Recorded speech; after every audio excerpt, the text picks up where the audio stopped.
Earning your degree online doesn't mean you have to go about it alone. At Capella University, we're here to support you when you're ready. From enrollment counselors who get to know you and your goals, to academic coaches who can help you form a plan to stay on track. We care about your success and are dedicated to helping you pursue your goals. Going back to school is a big step, but having support at every step of your academic journey can make a big difference. Imagine your future differently at capella.edu. Hi, and welcome to IKEA. How can I help? Oh, my schedule is crazy. I just want some me time. Maybe it's time to embrace the joy of staying in. With comfortable beds, pillow and decor, mood lighting, and so much more, you can turn your bedroom into the place to be. Oh, sounds like a dream. We've got you. Visit us in-store or at IKEA-USA.com/sleep to create your dream bedroom today. Thanks for listening to the Red Treehouse, where I tell scary stories to keep you up at night. You can listen to the Red Treehouse on your favorite streaming platforms, including Spotify and Apple Podcasts. Be sure to follow, like, and subscribe. Oh, and leave a 5-star review. You can follow the Red Treehouse on social media, on TikTok, Instagram, YouTube, X, Threads, and Facebook at Red Treehouse Pod. And now you can find the Red Treehouse on Patreon. Join the Red Treehouse community for as little as $3 per month and receive exclusive member benefits, including personal shoutouts, early access to episodes, bonus episodes, and more. Simply go to patreon.com/Red Treehouse. As always, if you have a scary story or topic you'd like me to feature on an upcoming episode, email redtreehousepod@gmail.com. Important note, sources for this episode can be found in the show notes. The Red Treehouse is dedicated to my dad. I love you, Pop.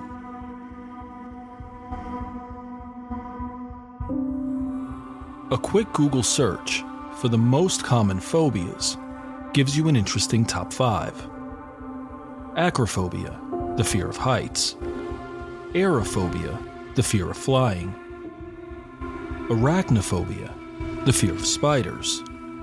Ophidiophobia, the fear of snakes. And cynophobia, the fear of dogs.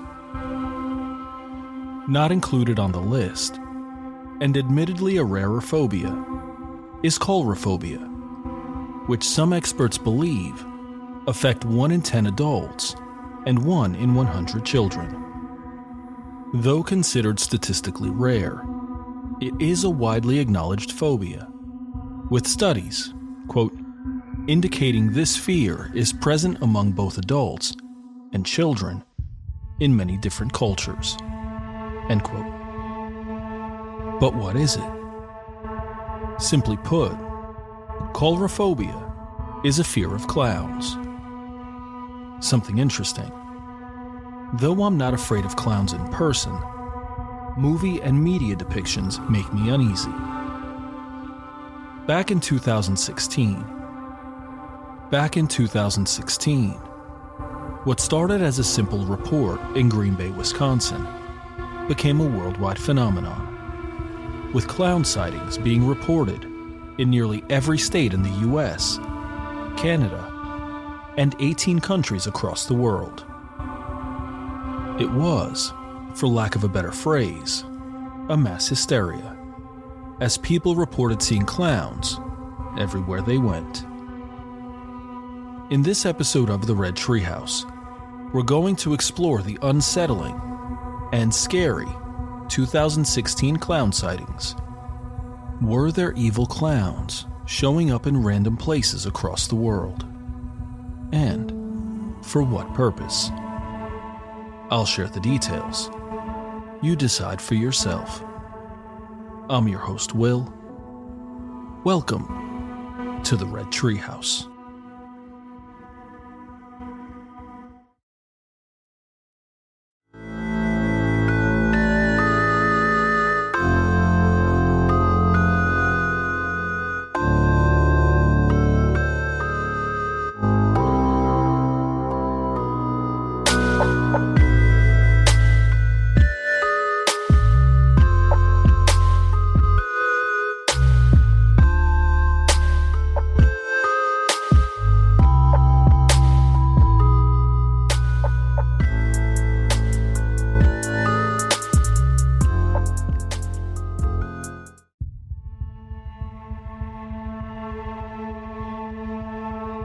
According to the Cleveland Clinic, coulrophobia, quote, brings on feelings of fear when you see clowns or clown images. It's a specific phobic disorder that causes anxiety, a racing heart, nausea, and profuse sweating. Most people can avoid clowns. Some need exposure therapy, a type of psychotherapy to help manage their reactions to clowns and clown images. End quote. Something interesting. The term coulrophobia first appeared in the late 1990s. The prefix, koulro, is the Greek word for stilt walkers. Studies suggest coulrophobia most commonly affects females, with signs and symptoms presenting in children as young as 3 years old. Triggers for coulrophobia include any event where a clown may be present: birthday parties, Halloween parties, dress-up events, circuses, fairs, festivals, and more. A 2022 survey was conducted to, quote, assess the prevalence and severity of coulrophobia, end quote, and included a sample of 987 people between the ages of 18 and 77. The results were fascinating. Nearly 54% of respondents claimed to be afraid of clowns to some degree, quote, with 5% saying they were extremely afraid of them, end quote.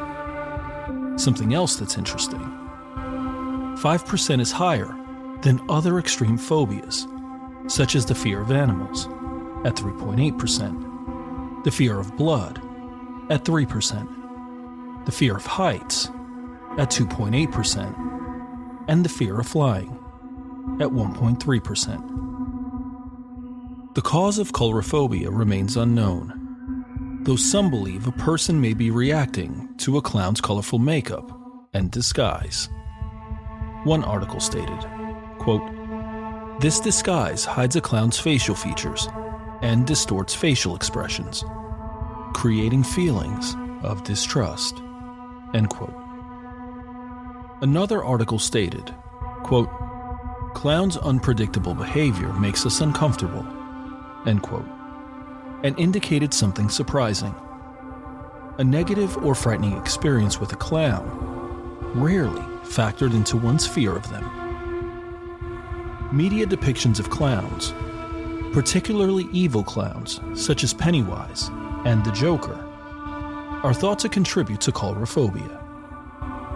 Pennywise, of course, is the murderous clown from the Stephen King classic novel and adapted movie, It. And the Joker is the criminal mastermind who is arguably Batman's arch-nemesis.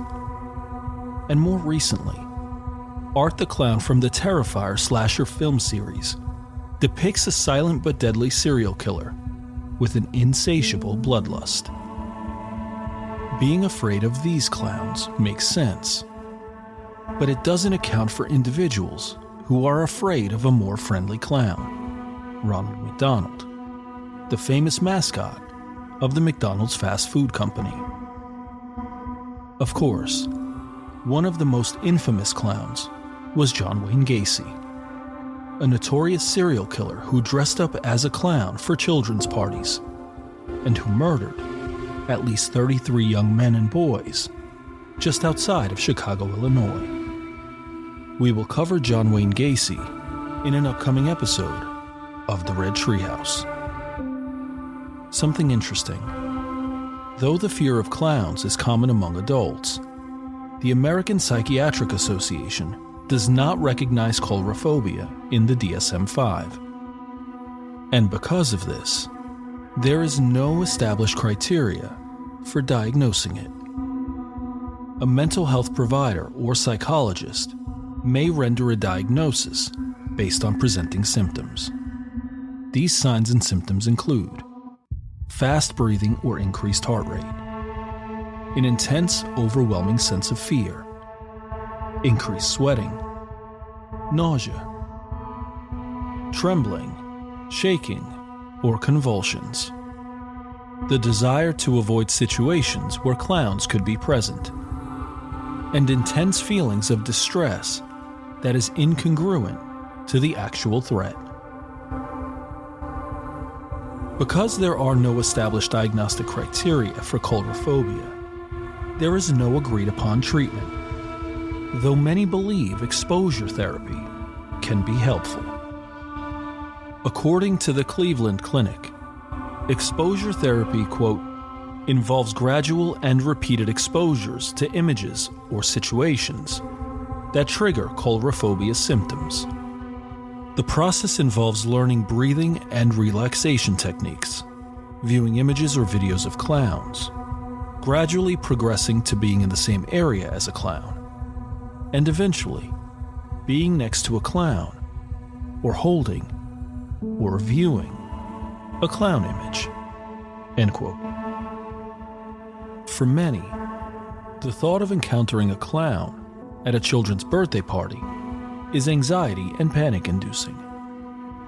But for a few months in the summer of 2016, the world was put on edge by seemingly random clown sightings. Trigger warning: if you suffer from coulrophobia, you may want to end the episode now. It began in August 2016 in Green Bay, Wisconsin, when police received numerous phone calls from concerned citizens after, quote, a person dressed as a creepy clown was apparently prowling the streets, end quote. Photographs taken on Monday, August 1st, 2016, depict a person with white head and face makeup, quote, carrying dark balloons and wearing what appears to be a very worn, dirty-looking costume and full face makeup near some type of parking lot beneath an overpass, end quote.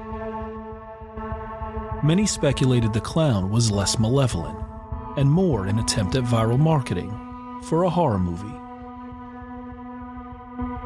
A New York Times article dated August 30th, 2016, reported clown sightings in Greenville, South Carolina, stating, quote, at the edge of dark woods in South Carolina, children have been telling adults that a group of clowns have been trying to lure them into the cluster of trees. They say the clowns live deep in the woods, near a house, by a pond, end quote. These sightings were a bit more ominous than the initial Green Bay sighting, as children claimed the clowns attempted to lure them into the woods with money. One woman reported seeing a clown, quote, waving at her from under a streetlight, end quote.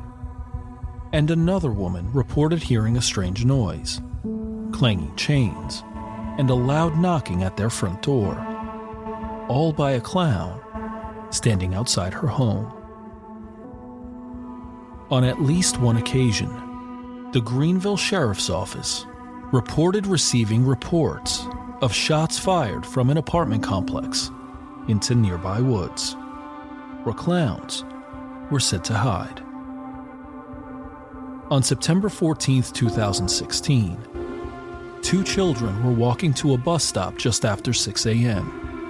when two men, dressed as clowns, chased the boys after following them for a few minutes.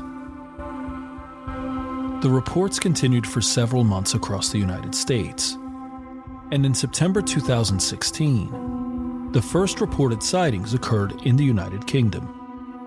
Shortly after, in October 2016, sightings reached Canada and Australia. In the UK, police received reports of, quote, a creepy clown leaping out of bushes to scare children, end quote. The hysteria was in full swing, and within a short time, arrests of supposed killer clowns were made in the US and abroad. In the United States, clown sightings resulted in 12 arrests and 1 death. According to one article, 16-year-old Christian Torres was stabbed to death after a confrontation with someone wearing a clown mask. Early reports were uncertain as to who was wearing the clown mask, and initially it was speculated that Torres' assailant wore the mask, while others believed he wore it himself. A Reading Eagle article, dated April 7, 2018, reported Torres, quote, was fatally stabbed in the heart during a fight that stemmed from Christian Torres wearing a Halloween mask and riding his bike in a city block, end quote. 30-year-old Avery Valentin Bear was charged and subsequently convicted of Torres' death. He was sentenced in 2018 to a maximum penalty of 20 to 40 years for third-degree murder and 2.5 to 10 years for aggravated assault. As you can imagine, social media was in a frenzy over the sightings and may have contributed to the hysteria that ensued. In early October 2016, clown threats were reported in schools across the U.S. In California, a mother reported having to fight off a, quote, man dressed in a clown suit to keep him from snatching her 1-year-old daughter out of her arms, end quote. By mid-October 2016, several countries issued warnings to their populations, reminding them to be mindful and to pay close attention while out in public. Across the United States, local school boards banned the wearing of clown costumes and masks during the Halloween season. Retail stores pulled clown masks from their stores and websites. Employees of theme parks were instructed to clean off face paint and change out of clown costumes prior to leaving work for the day. On Halloween, folks went out trick-or-treating dressed in their favorite costumes and armed with a firearm. Then, just like that, the 2016 clown scare just ended. Of course, that didn't stop people from seeing and encountering creepy clowns. Here are 2 of those stories. Our first creepy clown encounter comes from Reddit user lopsided_squid. Quote, I don't know if many of you remember this, but back in 2016, there was a creepy clown trend where people dressed as creepy or killer clowns and hung out in places after dark to stalk people. My story takes place on my college campus during fall of that year. I lived with my grandparents before leaving for school, and I was extremely close to them. Also, I'm very shy and have 0 friends or people I regularly hung out with at school. I wanted to reach out and meet new folks, so I signed up for a salsa dancing club that met on Friday nights. I told my grandma over the phone, and she was happy I was putting myself out there. She asked if I was going with anybody. No, I told her. I'm just going to go by myself. Are you sure? She asked. Don't any of your roommates want to go? The idea of talking to my roommates terrified me. I could handle structured gatherings, but personal conversations left more room for my awkwardness to creep in. No, they're not here. I don't want you walking around campus by yourself at night. I thought my grandma was just being overprotective. Grandma, it's fine. The streets are well lit, and it's only a 10-minute walk. It's perfectly safe. Well, if you're not going with anybody, call me and let me talk to you on the phone as you walk back. I agreed. That evening was incredibly fun. learning the basic steps and dancing to upbeat Latin tunes. At around 10:30 p.m., I felt ready to head back to my dorm, so I snuck out of the building and headed towards mine. Although the paved path I was walking on was lit by streetlights, it seemed darker than usual. In addition, the entire campus was deserted. Normally there were quite a few kids my age wandering around, but that night, there was not a soul to be seen. I dialed my grandma and made small talk with her as I walked. I took my heels off and carried them in my free hand.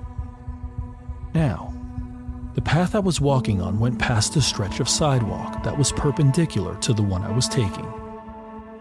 Under one of the streetlights, about 10 meters away, I noticed a lone figure standing with its back towards me. The figure, hearing me chatting on the phone, slowly turned. He was tall and heavyset, with wild red hair, and he appeared to be wearing light blue pajamas. His face was obscured by a killer clown mask. The mask was stark white, with dark black eye sockets and a twisted, malicious grin. Time seemed to suddenly slow way down. The clown did not move toward me. He simply stood there, staring. I knew I had to think fast, and I contemplated my options. I could A, scream like a little girl and run. B, approach him and confront him. Or C, pretend he didn't scare me. The entire moment I just described couldn't have lasted more than a second. But in the moment, it felt like an eternity. "Are you there?" I heard my grandma say. Remembering to breathe, with the phone still at my ear, I decided to go with Plan C. I broke eye contact with the clown. "So anyway," I said loudly enough that the clown would hear me. "Yeah, I'm on my way," I continued. "Lopsided_squid, what's going on? Is everything okay?" I heard my grandma ask, her voice suddenly filled with anxiety. As confidently and nonchalantly as I could, I walked past the sidewalk where the clown was standing, continuing to chat. His head slowly turned as I walked past, watching me until I was out of sight. I ducked into the archway of the nearest building and tried the door, praying it was unlocked. It was. Once I was inside, I slumped against one of the concrete walls and broke down in tears. I explained to my grandma what had just happened. My grandma yelled for my grandpa to dial the campus police on his cell phone so that I could stay on the line with her. I got up and started pacing up and down the empty halls, checking every door and window to see if the psycho clown had followed me. Was he just a stupid kid doing this on a dare? Or was he someone with more evil intentions? Some of the creepy clowns in the news had axes or baseball bats. I had no idea if mine was armed. When my grandpa tried to explain to the officer on the phone what happened and that I needed help, he told my grandpa, "Your granddaughter needs to make the call herself." Apparently the reason I had to talk to them was so that they could be sure the call wasn't just a prank or some stupid reason like that. The point is that they wouldn't take my grandparents' word that I was in distress. I would have to hang up with my grandma and dial the campus police myself. Not knowing if I would survive the night, I told my grandma between sobs, "I love you. I love you too." My grandma was also crying. I dialed campus police and told them who I was and what had happened. The officer on the phone sent several other officers to find me, while I stayed on the phone with him and gave him a description of the clown. As I was talking, I heard a door open. I froze. Was the clown here? Did he find a way in? A tidal wave of relief washed over me as several officers came striding down the corridor. They walked with me back to my dorm. As soon as I was inside, I locked my door and window and I shut the blinds. I called my grandma back to tell her I was safe. After talking for a little while longer, we said goodnight. Since then, I've made a few friends at school. And while I'm in a better place now, I don't go out alone after dark anymore. End quote. Our second creepy clown encounter comes from Reddit user +_cause23. Quote, this story takes place around mid-2016, right in the heat of the whole killer clown trend. I don't know if trend is the right word there. A lot of people have stories from this time, and mine isn't as scary as others, but I felt like sharing it nonetheless. This was around fall break of 2016. My cousin and I were both in middle school, me in 8th, him in 7th, and I was staying over at his house one night during fall break. There were quite a few people in the house that night. Me, my cousin, his 10-year-old brother, his 3-year-old sister, his 3-month-old baby brother, his dad, and his stepmom. Let me try and explain the layout of the house and yard. They lived in a rather large double-wide trailer that they bought and had out on a flattened part of a hill. Their driveway was a rather steep gravel slope that connected to the road at the bottom of the hill. Behind the house up the hill was nothing but woods, and the nearest house was just slightly down the hill to the left closer to the road. That was our grandparents' house. With the layout set up, let me continue the story. As I said, my cousin and I were the only ones still awake. We were watching TV, probably some shitty sitcom on Nick at Night or something like that. We kept hearing noises in the woods behind the house, and we could see into the woods from the window in the living room where we were sitting. But we didn't pay much attention to it since it was kind of windy. Plus, my uncle had lots of motion lights outside the house. In the back facing the woods, the side door, close to the driveway on the opposite side of the house, and on the slightly elevated porch that overlooked the front yard and the road.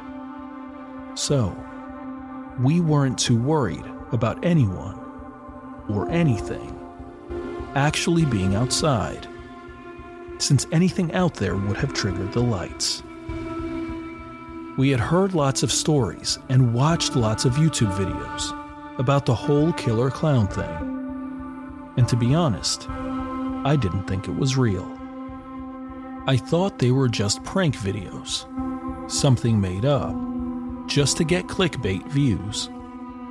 Plus, we live in a small nothing town in northeast Tennessee, where everyone and their dog owned some sort of firearm.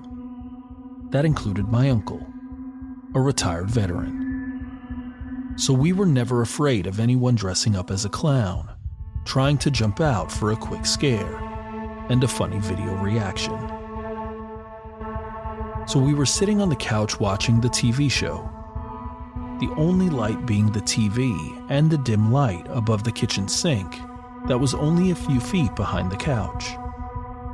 Suddenly, the back motion detector light came on. We noticed it, but didn't think anything about it. The lights were set on 10-minute timers. If it detected one movement, it would stay on. and would turn off after 10 minutes if no other movement was detected. After 10 minutes, they went back off. So we figured it was just an animal, which wasn't uncommon. After about 20 minutes, I went to the bathroom down the hall, did my business and washed my hands. And when I came back out, the motion light on the side of the house, by the side door that entered into the laundry room, came on and shone through the thin blinds that were on the door. I swore I heard what sounded like footsteps on the gravel outside. And then, the doorknob started rattling quickly, like someone was trying to open it. I ran into the living room and got back in my spot on the couch. Luckily, the blinds were shut, so whatever it was didn't see me.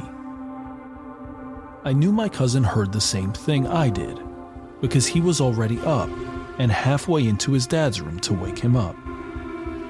At that point, I saw the light from the front porch come on, so I got up to look out the window that looked out to the porch. By now, my uncle had his pistol and flashlight and was out on the front porch looking for who, or whatever, it was. My cousin and I were behind him on the porch watching, as he looked around with the flashlight. Then, we saw it. There, at the bottom of the hill, in the ditch down by the road, was a clown. In a crappy costume, one from probably Walmart or Spirit Halloween. It just looked at us and waved. My uncle fired a warning shot, and the clown ran across the road and into the woods. My cousin and I couldn't sleep that night. My uncle stayed out on the porch for a few more hours to make sure no one was coming back. I remember him telling us not long after the shot was fired, he heard what sounded like an ATV starting up and driving away. Troublesome kids were always, and still are, an issue in that area. There are houses somewhat close to each other, but far enough that you couldn't see them. In fact, the only house we could see was our grandparents' house. I don't doubt it was just a high school kid playing a prank, just trying to scare whoever it was in the house. Years later, after reading some more experiences with these clowns, of people's lives actually being threatened, it still scares me to think of what he would have tried to do if he was able to get in the house. End quote. I'll admit, I'm not sure what I think about the 2016 clown scare. On the one hand, I'm not afraid of clowns, so seeing one in person would be more odd than scary. On the other hand, there is something unsettling about a person dressing up in a clown costume for the explicit purpose of creeping people out. And the reality is, we just don't know another person's motives or intent. What we perceive as silly and harmless could be anything but. I remember when the clown sightings first hit the mainstream media. It seemed like you couldn't get away from it. And with the release of the It remake in 2017, it seems like clowns, evil and otherwise, were being spotted at every turn. While the hysteria of the 2016 clown scare is hardly supernatural, the psychological factor can't be understated, especially for those who experience and struggle with coulrophobia. As we close this episode of the Red Treehouse, we're left with these lingering questions. Were there evil clowns showing up in random places across the world? And if so, what was their motive and purpose? I've shared the details. Now you decide for yourself. I'm your host, Will. Thanks for joining me in the Red Treehouse.